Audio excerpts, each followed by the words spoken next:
우리는 기도를 알고 있습니다. 기도의 중요성도 잘 압니다. 신앙생활을 오래 할수록 기도는 더 익숙해지고 기도하지 않으면 불안해지기까지 합니다. 그러나 하영주 목사님은 이 네 번째 터치에서 아주 본질적인 질문을 던지십니다. 과연 우리는 기도를 하고 있는가?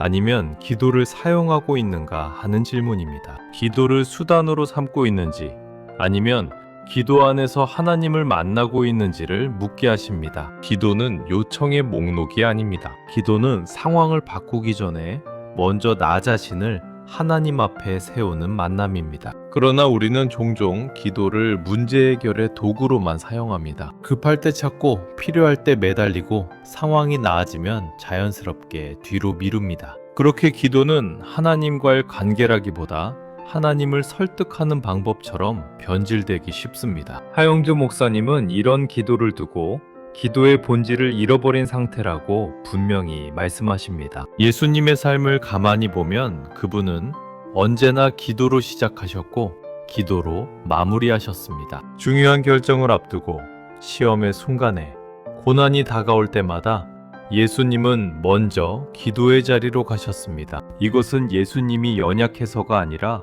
기도가 아버지와의 만남이라는 사실을 누구보다 잘 알고 계셨기 때문입니다. 예수님에게 기도는 에너지를 얻는 시간이 아니라 아버지의 뜻을 확인하는 시간이었습니다. 하영주 목사님은 기도를 특별한 만남이라고 정의하십니다. 특별하다는 말은 자주 일어나지 않는다는 뜻이 아니라 가볍게 대할 수 없다는 뜻입니다. 기도는 형식이 아니라 태도이며 말의 양이 아니라 마음의 방향입니다. 기도 안에서 우리는 하나님을 조종하려 하지 않고 하나님께 붙들리기를 선택합니다. 그래서 진짜 기도는 상황을 통제하려는 마음을 내려놓는 자리에서 시작됩니다. 우리는 기도를 통해 하나님께 무엇을 얻으려 하지만 하나님은 기도를 통해 우리를 얻으시기를 원하십니다. 기도는 하나님이 우리의 요청을 들어주시는 시간이기 이전에 우리가 하나님의 뜻 안으로 들어가는 통로입니다. 그래서 기도는 늘 쉽지 않습니다. 기도할수록 내 뜻이 꺾이고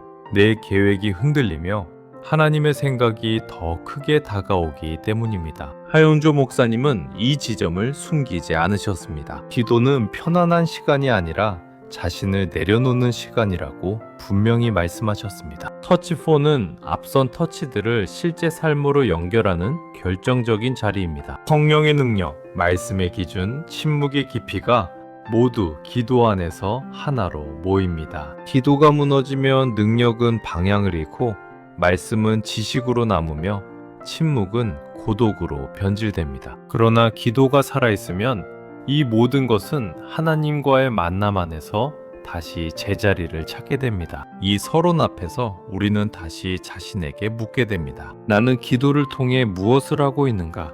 하나님을 만나고 있는가? 아니면 여전히 나의 뜻을 반복하고 있는가를 돌아보게 됩니다. 예수님은 네 번째 터치로 우리를 기도의 자리로 부르십니다. 문제를 들고 오는 자리 이전에 하나님을 만나는 자리로 초대하십니다. 이제 우리는 그 만남 앞에 서 있습니다. 그곳에서 하나님은 오늘도 우리를 기다리고 계십니다. 특별한 순간에는 생명을 걸고 기도하십시오. 기도에는 때가 있습니다. 모든 기도가 같은 무게를 갖는 것은 아닙니다. 하용주 목사님은 이 대지에서 분명히 말합니다. 인생에는 평소의 기도로는 통과할 수 없는 순간들이 있으며 그때는 생명을 걸고 기도해야 한다고 말입니다. 이것은 과장된 표현이 아니라 영적 현실에 대한 정확한 진단입니다. 인생의 방향이 갈리는 순간, 시험이 문 앞까지 다가온 때, 타협의 유혹이 실제가 되는 시점에는 가벼운 기도로는 버틸 수 없습니다. 예수님의 삶을 보면 이 원리가 분명하게 드러납니다. 겟세마네 동산에서 예수님은 평소와 다른 방식으로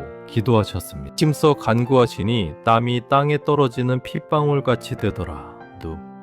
이사사는 말씀은 그 기도가 얼마나 절박했고 전 존재를 건 기도였는지를 보여줍니다. 예수님은 그 순간을 가볍게 넘기지 않으셨습니다. 십자가를 앞둔 그 밤은 설교로 통과할 수 있는 시간이 아니었고 제자들과의 대화로 넘길 수 있는 순간도 아니었습니다. 오직 기도로만 지나갈 수 있는 자리였습니다. 하윤조 목사님은 이 장면을 통해 우리에게 중요한 질문을 던지십니다. 우리는 인생의 결정적인 순간에 정말 기도하고 있는가?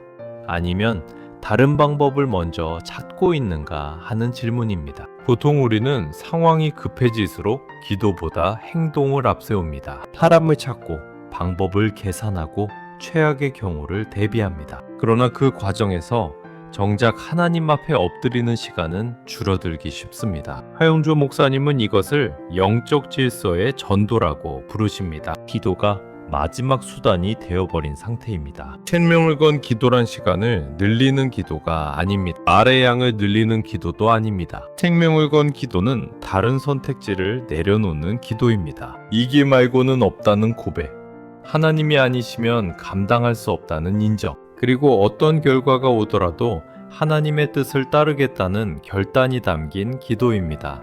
예수님의 기도는 바로 그런 기도였습니다. 내 원대로 마옵시고 아버지의 원대로 하옵소서. 이 고백은 체념이 아니라 가장 깊은 신뢰의 표현이었습니다. 하용조 목사님은 특별한 순간에 기도하지 않는 사람은 결국 그 순간을 자기 힘으로 통과하려 하다가 무너진다고 말합니다. 시험은 늘 준비된 사람을 피해가지 않습니다. 오히려 준비되지 않은 순간을 노립니다. 그래서 평소에는 괜찮아 보이던 신앙도 결정적인 자리에서는 쉽게 무너집니다. 생명을 건 기도는 우리를 강하게 만드는 것이 아니라 하나님께 붙들리게 만듭니다. 그 붙들림 안에서 우리는 버티는 힘을 얻습니다. 이 대지는 또한 우리에게 기도의 우선순위를 다시 묻게 합니다. 정말 중요한 문제 앞에서 우리는 무엇을 가장 먼저 하는가를 돌아보게 합니다. 하영조 목사님은 기도는 습관이 되어야 하지만 동시에 결단이 되어야 한다고 말합니다. 특별한 순간에는 평소의 패턴을 넘어서는 기도가 필요합니다. 그 기도는 편하지 않고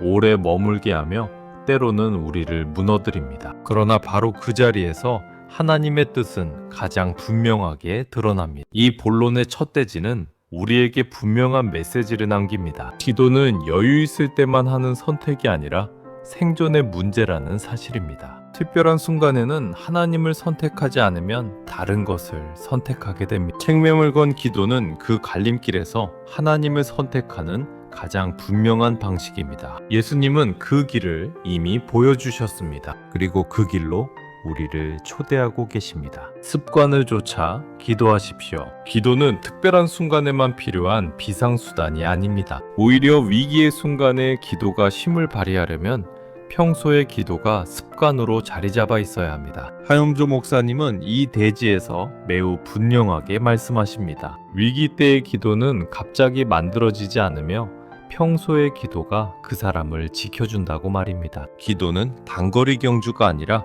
평생 이어지는 호흡과도 같습니다. 예수님의 삶을 가만히 보면 그분은 늘 같은 자리를 찾아 기도하셨습니다. 정해진 시간에 익숙한 장소에서 반복적으로 하나님 앞에 서셨습니다. 누가복음은 예수님을 이렇게 소개합니다. 예수께서 습관을 따라 감람산에 가시니 2003직 겟세마네의 처절한 기도는 갑작스럽게 시작된 것이 아니었습니다. 그 기도는 오랜 시간 쌓아온 기도의 습관 위에서 가능했습니다. 하용조 목사님은 이 말씀을 통해 습관 없는 기도는 결국 위기 앞에서 무너질 수밖에 없다고 강조하십니다. 우리는 습관이라는 말을 들으면 종종 형식적인 신앙을 떠올립니다. 같은 시간, 같은 자리, 같은 말로 드리는 기도가 생명력을 잃은 반복처럼 느껴질 때도 있습니다. 그러나 하영조 목사님은 이 지점을 분명히 구분하십니다. 형식적인 습관과 생명 있는 습관은 전혀 다르다는 것입니다. 생명 있는 습관은 우리를 하나님 앞으로 데려가지만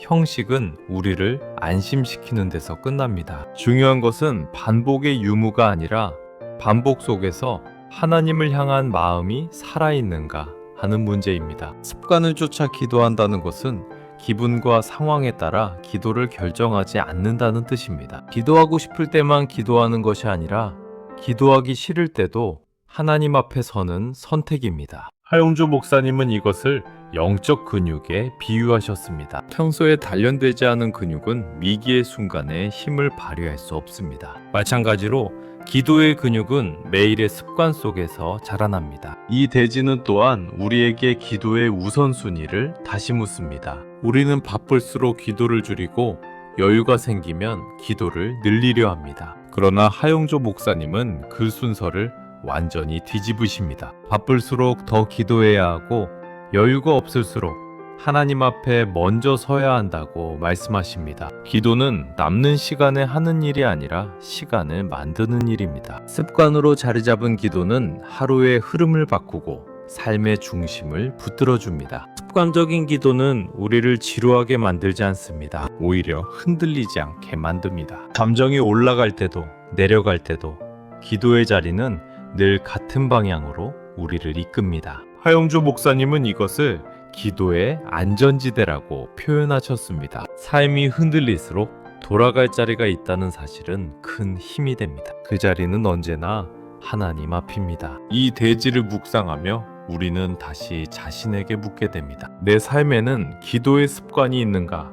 아니면 상황에 따라 드나드는 기도만 있는가를 돌아보게 됩니다. 습관은 우리를 얽매기 위한 것이 아니라 우리를 살리기 위한 장치입니다. 기도의 습관은 우리를 하나님 곁에 머물게 합니다. 그리고 그 꾸준한 만남 속에서 우리의 마음은 조금씩 하나님의 뜻에 길들여집니다. 기도 터치의 두 번째 핵심은 분명합니다. 특별한 순간의 기도는 평소의 습관에서 태어난다는 사실입니다. 생명을 거는 기도와 일상을 지키는 기도는 서로 분리되지 않습니다. 습관을 쫓아 기도하는 사람만이 위기의 순간에도 하나님 앞에 끝까지 설 수 있습니다. 이것이 예수님이 보여주신 기도의 길이며 하용조 목사님이 우리에게 전하고자 한 기도의 깊이입니다. 자기를 이긴 무기는 기도뿐입니다. 기도의 가장 치열한 싸움터는 환경이 아니라 자기 자신입니다. 우리는 종종 사탄과의 싸움을 외부의 유혹으로만 생각하지만 하용조 목사님은 기도의 본질을 훨씬 더 깊은 곳에서 짚으십니다. 진짜 적은 상황이 아니라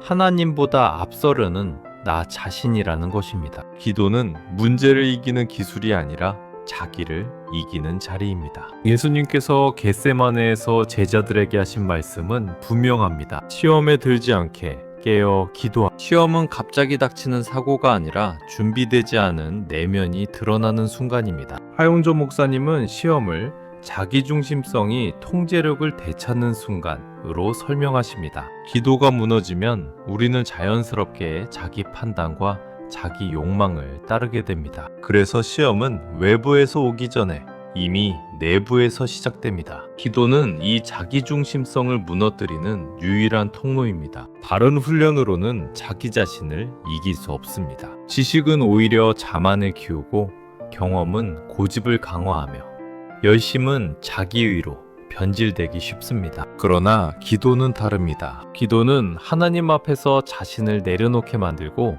주도권을 하나님께 돌려드리게 합니다. 하용조 목사님은 그래서 기도는 가장 약해 보이지만 가장 강력한 무기라고 말하셨습니다. 우리는 종종 적당히 기도합니다. 상황이 급할 때는 조금 더, 평온할 때는 조금 덜 기도합니다. 그러나 하용조 목사님은 이 대지에서 단호하게 말씀하십니다. 적당한 기도는 결국 적당한 순종으로 이어진다고 말입니다. 기도는 타협의 영역이 아닙니다. 하나님 앞에서 적당히 무릎 꿇는 법은 없습니다. 기도가 깊어질수록 우리는 더 분명하게 하나님의 뜻 앞에 서게 됩니다. 기도는 또한 지속의 싸움입니다. 하용조 목사님은 승리가 보일 때까지 기도하라고 권면하십니다. 이것은 결과를 보장받을 때까지 버티라는 말이 아니라 하나님께서 방향을 분명히 보여주실 때까지 기도의 자리를 떠나지 말라는 뜻입니다. 기도의 응답은 때로 상황의 변화로 오지만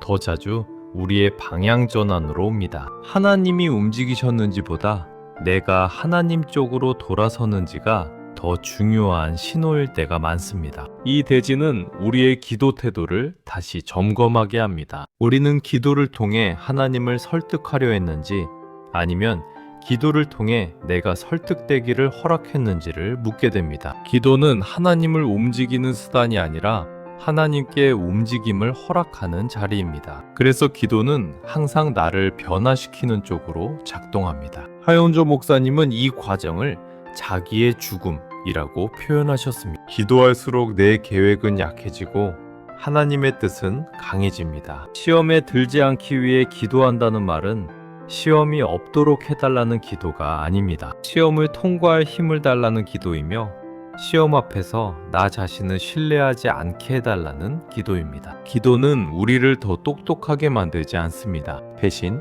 하나님을 더 신뢰하게 만듭니다. 그 신뢰가 깊어질수록 시험은 우리를 무너뜨리는 도구가 아니라 우리를 단련하는 통로가 됩니다. 이 본론의 마지막 대지는 분명한 결론으로 우리를 이끕니다. 자기 자신을 이길 수 있는 길은 오직 기도뿐입니다. 기도하지 않으면 우리는 결국 자기 자신에게 지게 됩니다. 그러나 기도하는 사람은 비록 넘어질지라도 다시 일어설 힘을 얻습니다. 기도는 승리를 보장하지 않지만 하나님께 속한 싸움을 끝까지 싸울 수 있게 합니다. 그리고 바로 그 자리에서 하나님의 뜻은 오늘도 우리 삶 속에서 이루어지고 있습니다. 기도 터치의 끝에서 우리는 한 가지 분명한 사실 앞에 서게 됩니다. 기도는 어떤 문제를 해결하는 기술이 아니라 어떤 사람이 되어가느냐의 문제라는 사실입니다. 하용조 목사님은 기도를 많이 하느냐보다 기도로 사느냐를 더 중요하게 여기셨습니다. 기도는 특정 시간에만 존재하는 종교행위가 아니라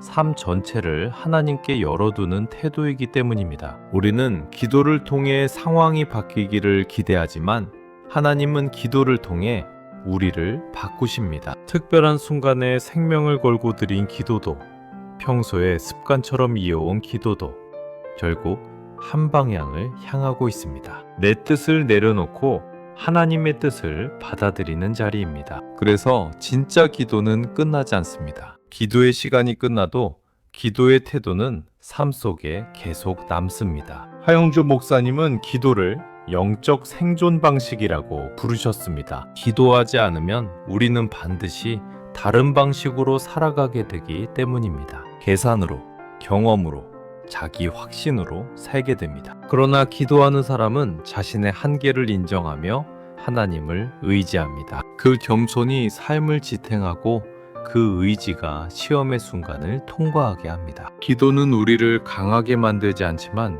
하나님께 붙들리게 만듭니다. 이 결론에서 우리는 다시 기도로 돌아갑니다. 더 많은 말을 하는 기도가 아니라 더 깊이 하나님께 머무는 기도입니다. 주님, 제가 기도를 사용하는 사람이 아니라 기도 안에 사는 사람이 되게 하소서. 제 뜻이 꺾이는 것이 두렵지 않게 하시고 하나님의 뜻 안에 머무는 것을 기쁨으로 여기게 하소서. 이 기도가 기도 터치에 대한 가장 정직한 응답입니다. 기도의 삶은 하루아침에 만들어지지 않습니다. 그러나 분명한 것은 기도의 삶을 선택하지 않으면 우리는 결국 자기 삶의 주인이 되고 만다는 사실입니다. 하용조 목사님은 그래서 기도를 멈추지 말라고, 적당히 기도하지 말라고 거듭 권면하셨습니다. 기도는 타협의 대상이 아니라 생명의 문제이기 때문입니다. 예수님의 네 번째 터치는 우리를 다시 기도의 자리로 부르십니다. 문제를 들고 오는 자리 이전에 하나님을 만나는 자리로 초대하십니다. 그 만남 속에서 우리는 조금씩 바뀌고 그 변화는 삶 전체로 흘러갑니다. 기도는 끝이 아니라 시작입니다. 기도로 사는 인생은 결국 하나님의 뜻 안에서 흔들리지 않고 걸어가게 됩니다. 이것이 기도 터치가 우리에게 남기는 가장 깊은 열매입니다.